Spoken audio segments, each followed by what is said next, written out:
শেষ রক্ষা হলো না। পাঁশকুড়ার মানুর গ্রামের যে কংসাবতী নদীর বাঁধ ভেঙে গেছিল, সেখানে বস্তা দিয়ে পাইলিং করা ছিল। আজ নদীতে জল বাড়ার জন্য আবার ওখান থেকে জল ঢুকছে। সবাই সতর্ক থাকুন, বিশেষ করে পাঁশকুড়ার ন্যাকড়া, মঙ্গলদারি, কয়া, ধনঞ্জয়পুর, বেলদা, সাঁইতা এই গ্রামগুলোতে আবার জল ঢুকতে পারে।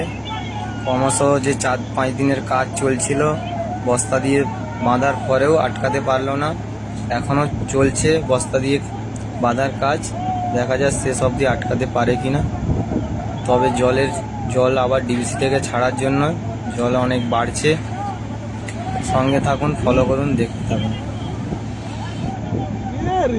ভাই ও ভাই,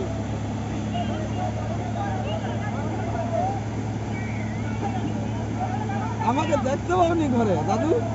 আমি তো এই যে দেখছো ওই জোয়া দাঁড়ে দেখছো দেখছো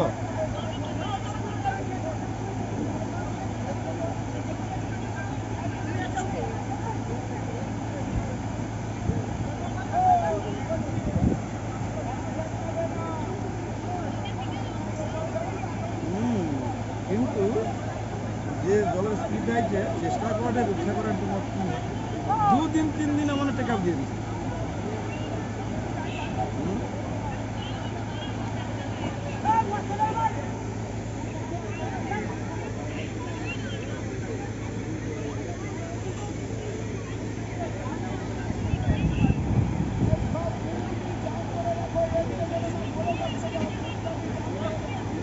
দেখছো